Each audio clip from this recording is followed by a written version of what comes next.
गुमराह भाग 2। बस एक चिंगारी से भग से आग भड़क गई। सोच कर ही डर लगता है, भभक उठी आग। हम दोनों एक साथ चीखे। नमन ने मेरी साड़ी खींची, मुझ पर मोटे तौलिए लपेटे। हालांकि इस प्रयास में उसके भी हाथ, चेहरा और बाल जल गए थे। मुझे अस्पताल में भर्ती करना पड़ा और नमन के हाथों पर भी पट्टियां बंध चुकी थीं। तो अब रिद्धि व सिद्धि को किसके आसरे छोड़ते। आखिरकार अम्मा जी को बुलाना ही पड़ा। आते ही अम्मा जी अस्पताल पहुंची। बोली, देख, तेरी वजह से नमन भी जल गया। कहते हैं न, आग किसी को नहीं छोड़ती। बचाने वाला भी जलता जरूर है।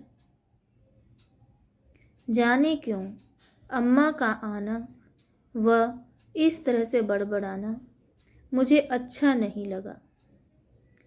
आंखें मूंद ली मैंने। अस्पताल में नमन नर्स की बजाय खुद मेरी देखभाल करता। मैं रोती तो छाती से चिपका लेता, वह मुझे होठों से चुप करा देता। बिल्कुल ताज़ा एहसास।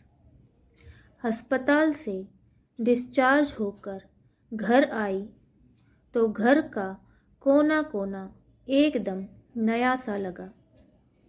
फूल पत्तियां सब निखर गई जैसे। जख्म भी ठीक हो गए, पर दाग छोड़ गए दोनों के अंगों पर जलने के निशान। नमन और मैं दोनों ही तो जले थे एक ही आग में। आकाश को भी दुर्घटना की खबर दी गई थी। उन्होंने नमन को मेरी आग बुझाने के लिए धन्यवाद के साथ अम्मा को बुला लाने के लिए भी शाबाशी दी। नमन को महीने बीत चले थे भोपाल गए हुए, लेकिन वहाँ उसकी शादी की बात पक्की की जा चुकी थी। सुनते ही मैं आंसू बहाने लगी। मेरा क्या होगा?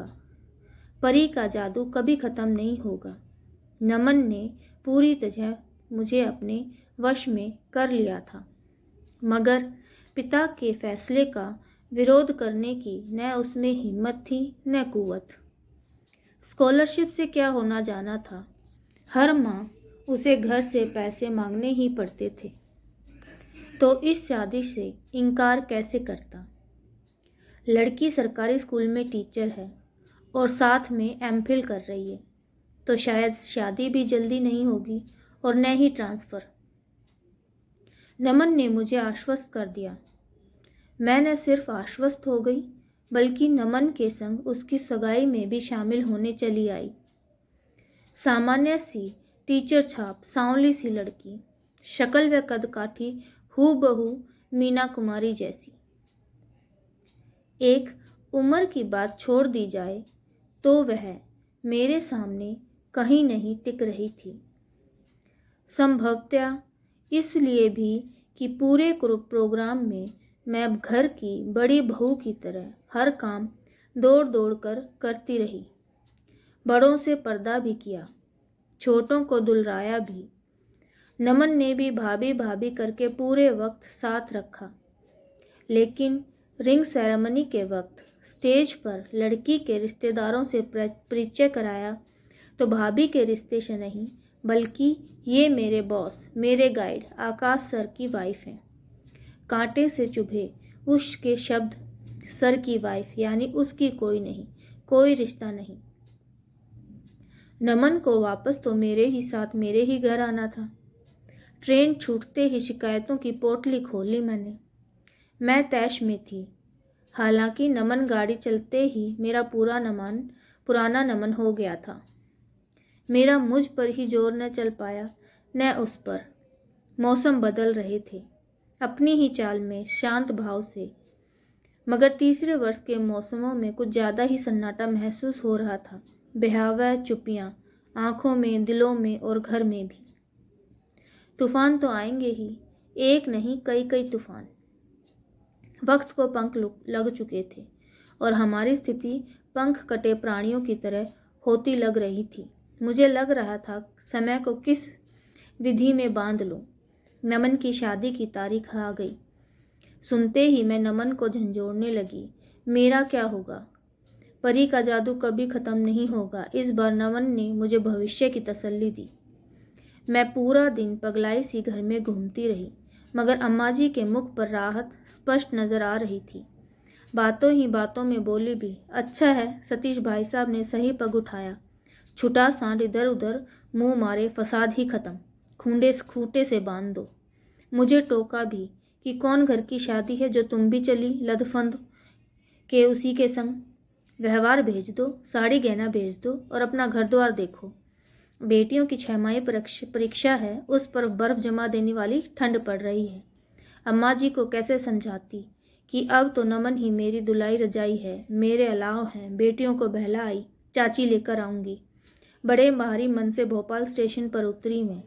भोपाल के जिस तालाब को देख मैं पुलक उठती थी, आज मुंह फेर लिया। मानो मोती ताल के सारे मोती मेरी आंखों से बूंदें बन झरने लगे हूँ। नमन ने बाहों में समेट मुझे पुचकारा। ऑटो के साइड वाले शीशे पर नजर पड़ी। ड्राइवर हमें घूर रहा था। मैंने आंसू पोंछ बाहर देखना शुरू कर दिया। झीलों का शहर, हरियाली का शहर, टेकरी टीलों पर बने आलीशान बंगलों का शहर और मेरे नमन का शहर।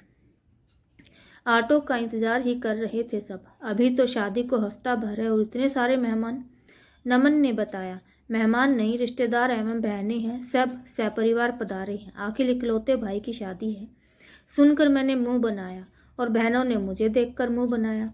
रात होते ही बिस्तरों की खींचतान, गर्मी होती तो लंबी चौड़ी छत थी ही।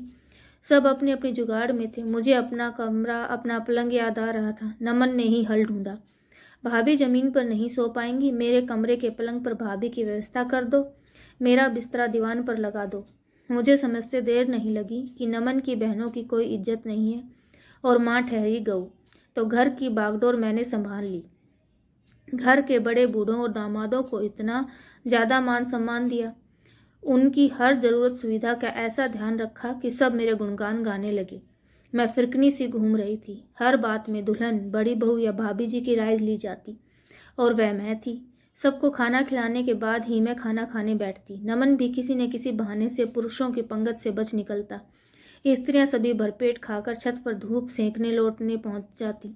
तरुण की नानी जो सीढ़ियां नहीं चढ़ पाती थी, भी नीम की सीख से दांत खोदने पिछवाड़े धूप में जा बैठती।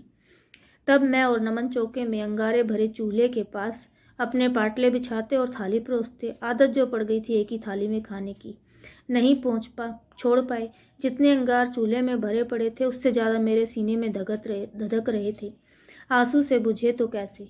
नमन मनाते हुए अपने हाथों से मुझे कोर खिला रहे थे।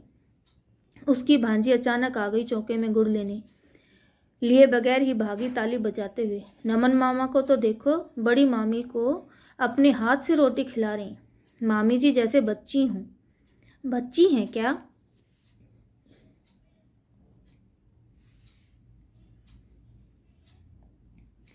Please like and subscribe for the